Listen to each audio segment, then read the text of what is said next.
Welcome to week 9, and this week we will be looking at pleadings. Now, I would love to be able to take you through a significant number of pleadings so that you got exposure to all the different types, including claims, defences, counterclaims, requests for information, applications for summary judgment, applications for interim court orders. The list goes on and on. But unfortunately, we don't have sufficient time.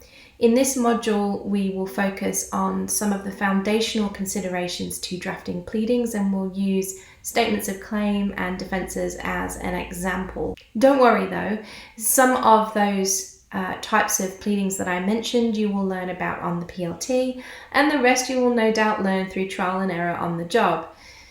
So with our objective of looking at the foundational considerations when drafting pleadings, we will look at statements of claim and defences in detail this week. Now, one of the principal benefits of exchanging pleadings is that it helps the parties to narrow down the issues between them. So they can identify what's agreed, and then identify issues of law, if any, and also issues of fact, if any. Why is this important? Well, parties prepare their case on the basis of pleadings. So one party will prepare their case on the basis of what facts the other party is seeking to establish at trial. To ensure your pleadings are comprehensive, you must carefully plan them. If you leave something out, you might not be able to raise it later. If the court grants permission to amend the pleadings because something has been inadvertently left out, that disadvantages your opponent, and because they haven't had sufficient notice to prepare a response to that particular thing, there's likely to be delay and also a costs order against your client. Now, extensive guidance on drafting a statement of claim and a defence is provided in the study guide, so I'm not going to repeat them here, but please note that you cannot draft pleadings without a comprehensive understanding of the relevant court rules. In the study guide, we use the federal court rules as an example as they apply throughout Australia. But where the litigation falls within the jurisdiction of the state courts, you'll need to ascertain which court rules apply and ensure that your drafting and the format of your document comply with the relevant rules. Now, there are some typical requirements though across all of the jurisdictions in relation to court rules. For example, you should not include reference to evidence in your pleadings. Taking the statement of claim as an example, you wouldn't include reference to the actual evidence that you will adduce to prove your case. Instead, you would only refer to facts. Now, there is an exception to this in relation to the use of expert evidence, but we don't really need to focus on that for this particular module. Note that it's also a requirement that the defence indicate what aspects of the statement of claim are admitted, denied, or not admitted, and you'll need to ensure that you focus on each allegation within the statement of claim and determine whether or not it is admitted, denied, or not admitted. Not admitted typically means that the defendant doesn't know about the information that has been alleged in the statement of claim. So an example is in relation to the plaintiff's loss of earnings. The defendant couldn't possibly know what they are. So the defendant doesn't know whether it's true or not, and therefore doesn't know whether to admit it or deny it.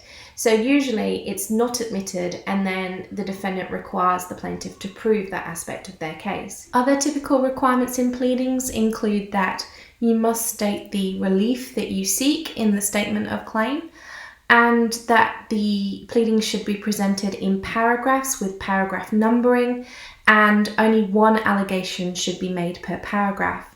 Now, even if the court rules don't specifically state that, it's good drafting practice to stick to one allegation per paragraph and use paragraph numbers. So make sure you comply with that at all times. Now, of course, the pleadings must tell the story, so the plaintiff or defendant's version of events, but they do so in the context of making allegations of fact rather than referring to evidence. This context produces a document that's very different in nature to the affidavit, which we explored last week. When identifying a suitable structure for setting out the plaintiff's claim, you must relate it to what the plaintiff must prove to succeed in that cause of action.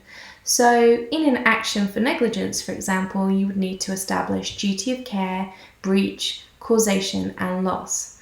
Now, although you may know that the duty of care is owed and won't be contentious at trial, the defendant will not raise it in defence, you must still plead it in the statement of claim. It would not be enough to focus on breach and causation, because these aspects alone do not amount to a complete claim. So you must ensure that you consider every aspect of a cause of action and plead every single component in the statement of claim. Now, as I mentioned previously, you must only include allegations of fact and not evidence when drafting your pleadings. And understanding the difference between the two can be quite tricky. The evidence is what the parties adduce during the trial to establish their claim or defence. The evidence is what the court hears to help the court determine what happened. When the court determines the claim, it will, as part of that process, determine the facts. So when the court makes judgment and determines whether or not the plaintiff succeeds, the court will determine facts. Your allegations in your statement of claim should reflect what you want the court to find. So you need to write the statement of claim as if those facts have already been found to be true. State them as if they are unequivocal. In a statement of claim, your pleadings are essentially saying what the court will find if your client makes out every aspect of their claim. So make sure that you bear that in mind as you're going through the drafting process. I guess I'll try and illustrate the difference between evidence and allegations of fact with reference to what a witness saw when an altercation broke out between two individuals.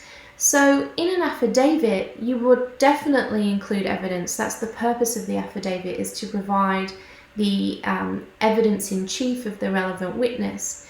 So your affidavit might say things like the number of people who were there, what the two individuals who started the fight looked like, the location of the witness to the actual fight, their proximity to it, when they viewed the incident, whether they had a clear view. None of that would appear in the statement of claim. You need to focus on what the plaintiff must prove to succeed. So in this instance, let's say we were looking at the tort of battery. You would need to establish if the defendant assaulted the plaintiff without consent. So you would need the court to determine that an assault had occurred, and to reflect that, the statement of claim would allege that the defendant assaulted the plaintiff, without any reference to any of that evidence I just described, which would be provided in an affidavit, but certainly not in a statement of claim. Just as a side note, note that there are certain claims and defences that must be specifically pleaded. It's outside the scope of this module to discuss that, but I just wanted to alert you to that for practice. They include things like vitiating factors. So if you intend to claim duress or unconscionable dealing, for example, or you intend to rely on those as a defence to an action, you must specifically plead that in your pleadings. There are a range of others that you will learn about during civil procedure and also on the PLT. Now, as I've already mentioned, drafting a defence is really tricky. You must ensure that you admit, deny, or not admit every single allegation made by the plaintiff in the statement of claim. But at the same time, you must also put forward the defendant's side of the story. So that means that where there are counter allegations to make, they must be pleaded by the defendant to make them an issue between the parties that will be explored at trial. What that means is that the defendant is making counter allegations of fact, but you've got to ensure that they are made at the right point, so where they relate back to the statement of claim. Otherwise, things get lost and confused. So it's really important to very carefully plan how the defence will respond directly to the statement of claim and where the defendant will make those counter allegations. And there's a whole section in the study guide that illustrates how to do that. Note that it's really essential that the defendant does this because both the parties and the court need to work out what facts are contentious. So, for example, if both parties agree that the plaintiff and defendant were in a valid, perfectly binding contract, and so there was a contractual relationship that existed between them, the court won't hear any evidence about that, and the parties won't raise it in their submissions to the court. That means that the parties can focus their preparation on the contentious issues, which might be breach, causation, and loss. And of course, that reduces the complexity at trial, it reduces the cost overall of preparing, and reduces the amount of time spent in trial. So that brings me to the end of the video.